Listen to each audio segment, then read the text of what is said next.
no capítulo 9 de Atos, da conversão de Saulo.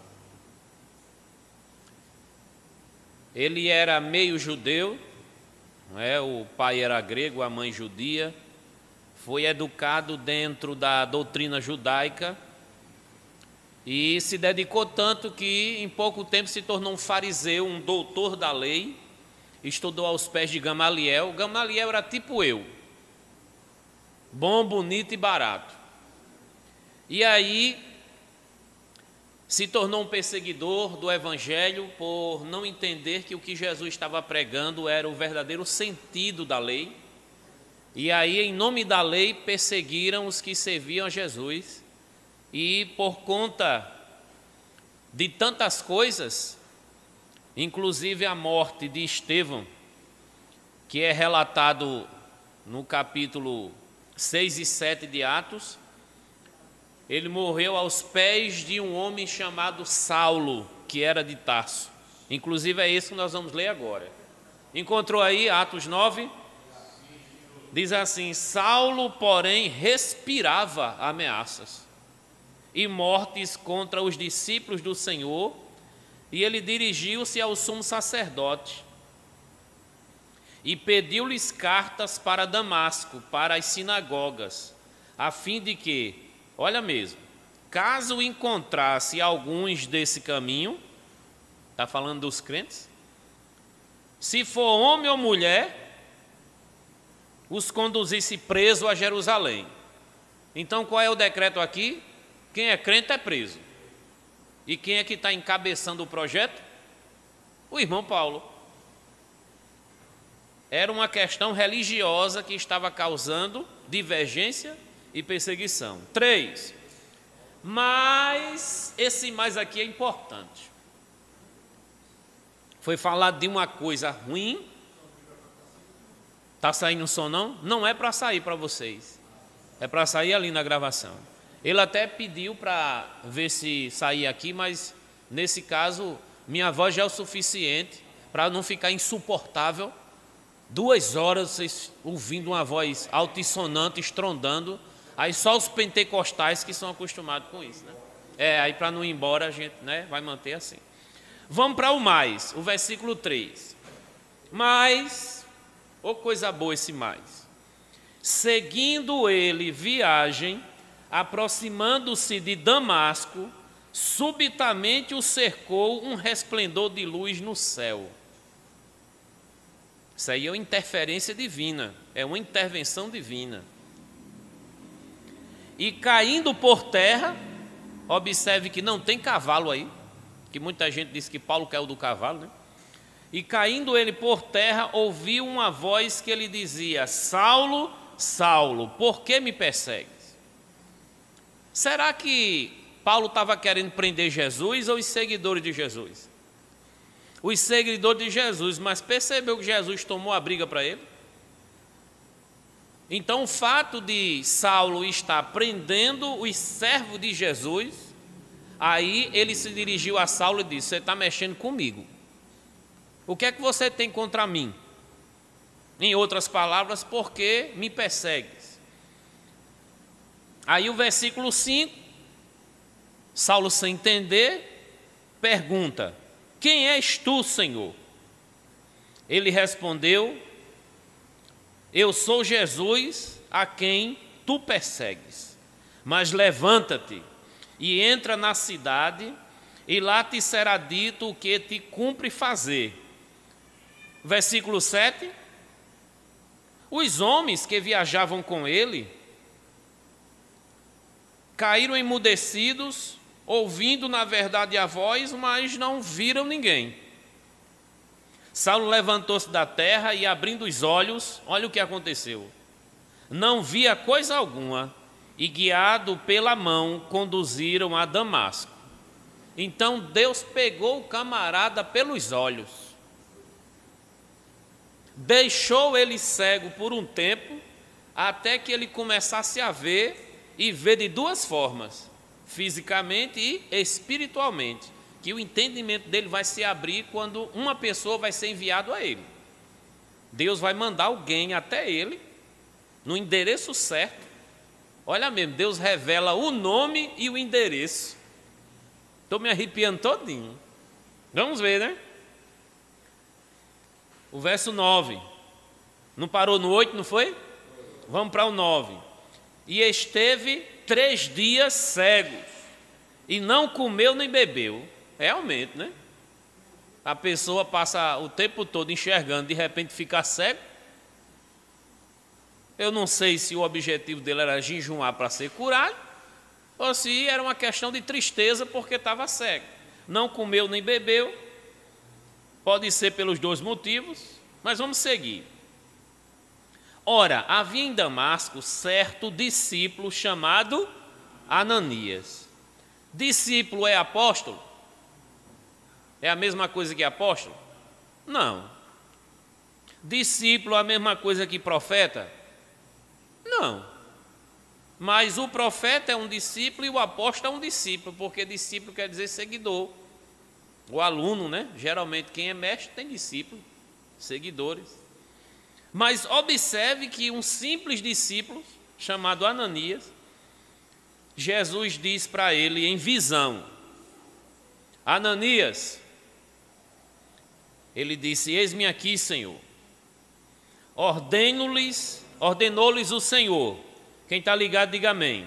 Amém. Levanta-te, vai à rua chamada direita e procura na casa de Judas um homem de Tarso chamado Saulo.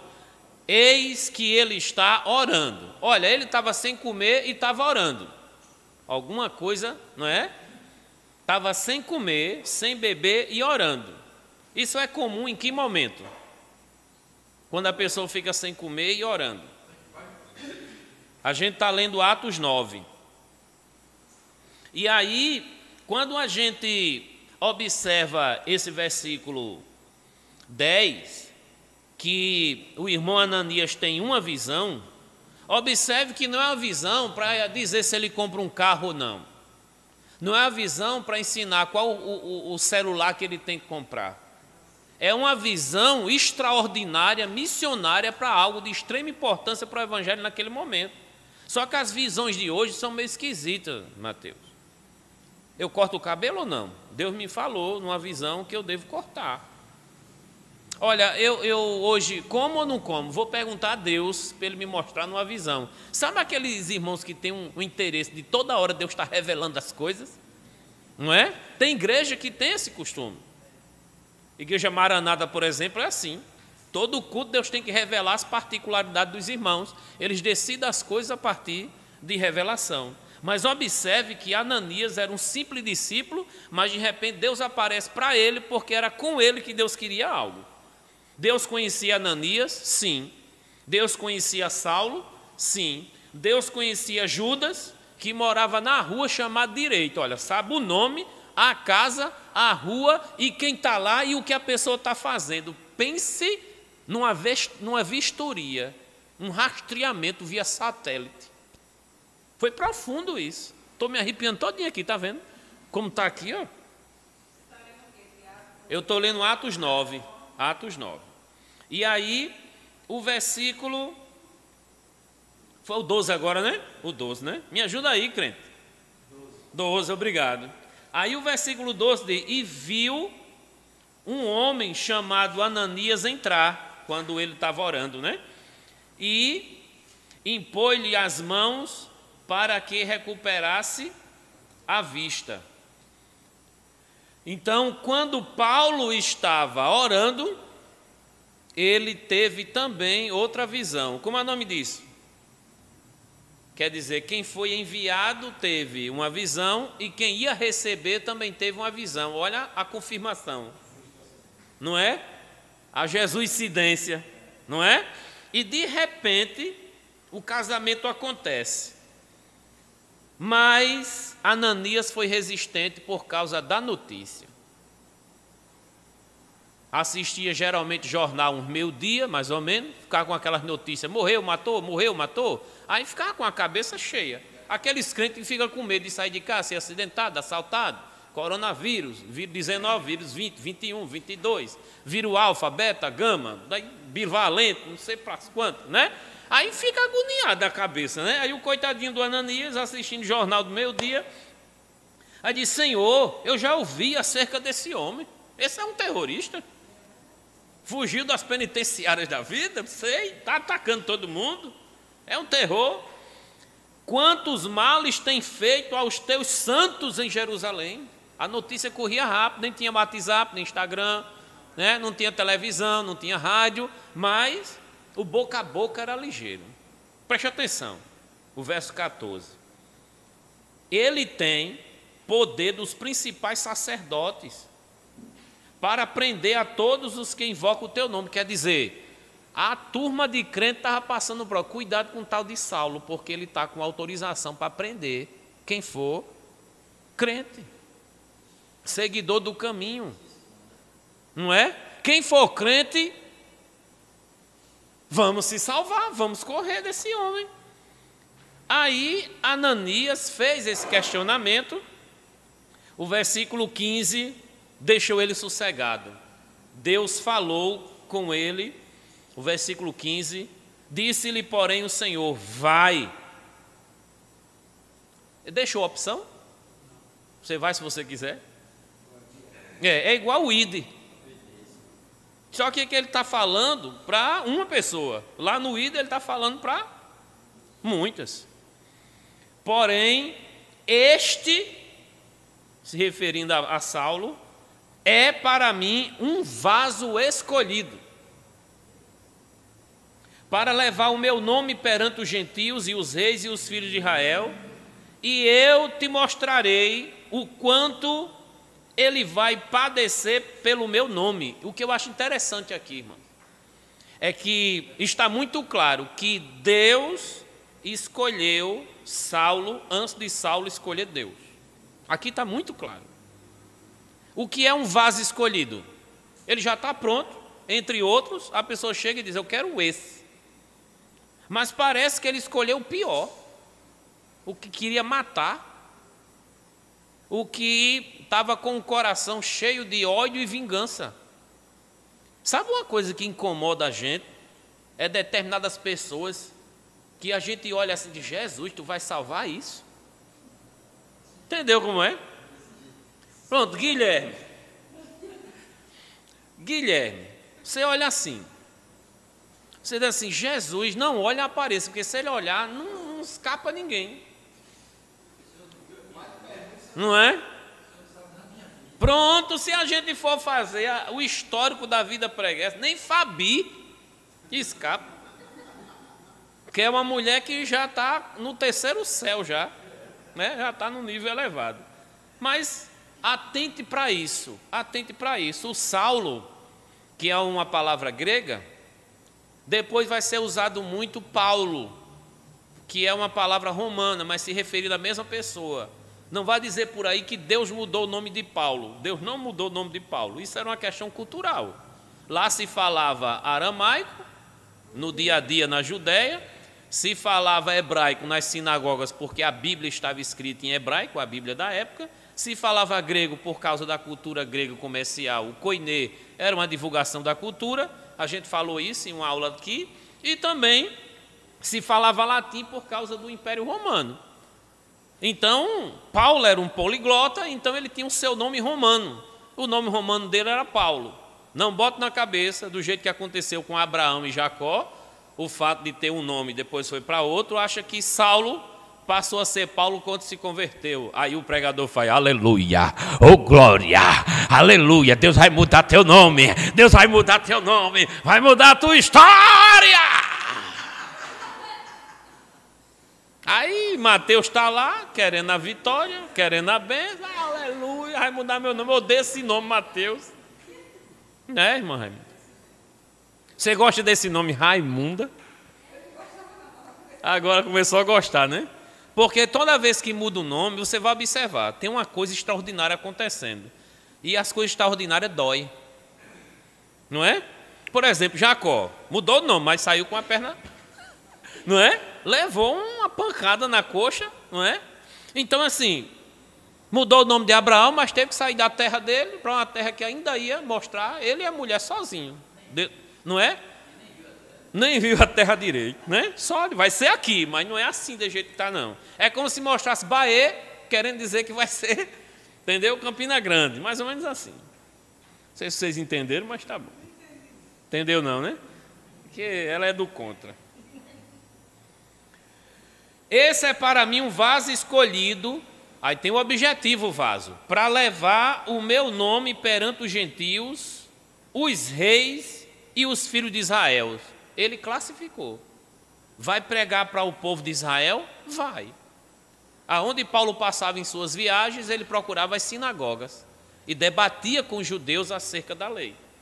Mas ele foi o apóstolo dos gentios. Discutiu até com Paulo e alguns apóstolos, ou com Pedro e alguns apóstolos, por causa da circuncisão. E é o maior escritor do Novo Testamento, 13 cartas, por isso que hoje a gente vai falar sobre o irmãozinho Paulo e suas cartas. E aqui diz que ele também vai falar reis. Olha que coisa interessante. Um homem comum, ele se destaca na questão religiosa, como é que ele vai se deparar diante de reis?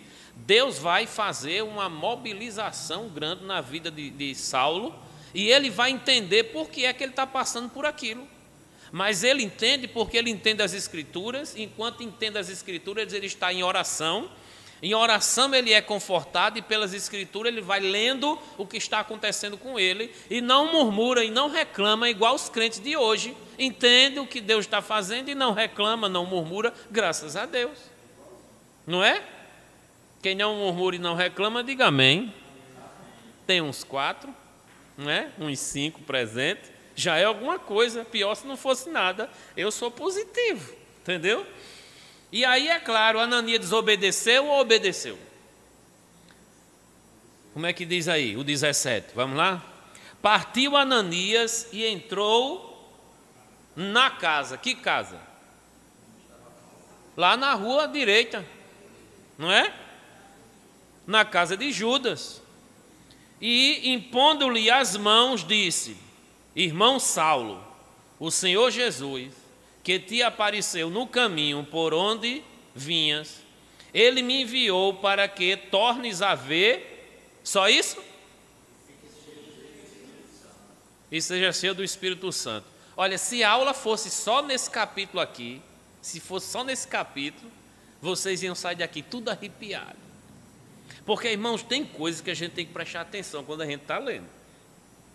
Observe que Judas recebeu o perseguidor que mata crente na casa dele.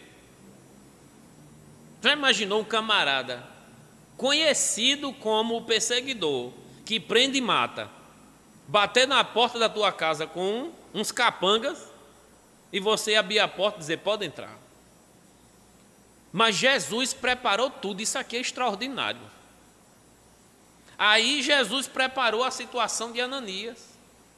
Jesus direcionou Ananias, direcionou Saulo, apareceu em visão para os dois e disse: vocês vão se encontrar.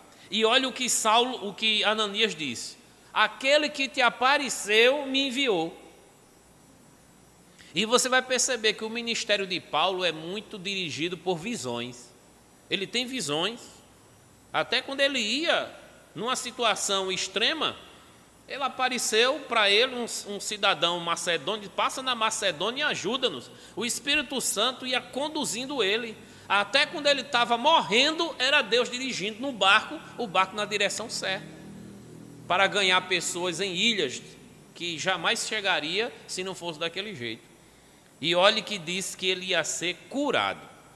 Existe muita gente que é curado por pessoas que ora-se, coloque as mãos, sim ou não, mas ser curado é ser salvo?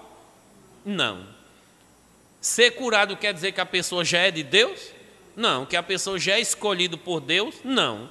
Observe que diz: para que sejas curado e cheios do Espírito Santo. O que garante o ministério e a salvação aqui é a presença do Espírito Santo em Saulo, e não a cura através da ministração. E o que tem de gente que passa pelas igrejas em busca de cura e vai embora, é ou não é? Então esse tipo de coisa precisa ser dito. Está filmando? Bote no domingo aqui, isso que eu estou dizendo. Eita. Eu gosto do Mateus. Mateus é uma pessoa que de longe é muito vistoso, assim. Eu gosto de olhar para ele. Versículo 18. Logo lhe caíram dos olhos, quer dizer, não precisou fazer 40 dias de oração. Não precisou fazer 21 dias, 7 semanas. Não precisou passar uma manhã toda. Porque era um projeto urgente de Deus. Tem coisas que podem demorar? Tem. Tem coisas que podem esperar muito. Tudo é propósito de Deus. Mas aqui disse, logo lhe caíram as escamas dos olhos e recuperou-se a vista. Então, levantando-se, participou de um estudo, 6 meses, 1 ano, depois foi batizado. Foi isso, não? Não teve estudo nenhum. Na mesma hora, meu filho. Mas disse como foi? Foi batizado. Aí o pentecostal vê um negócio desse, né? Aí lá na frente, o versículo anterior, né? Fala que ele foi cheio do Espírito Santo, depois foi batizado, significa o quê? Ele falou em línguas, né? Batismo do Espírito Santo. O pentecostal vai por aí nessa linha. Se ele não prestar atenção, ele aproveita. Então, a partir do versículo 19, começa o depois. O Saulo crente. O perseguidor passa a ser perseguido no meio dos crentes. Porque quem é que vai confiar? Será que ele não está se fazendo de evangélico para estudar como acontece nos países hoje de grande perseguição? É só ver lá no portasaberta.org.br, eles trabalham 50 países, né, que tratam desse assunto da perseguição. Tem os infiltrados.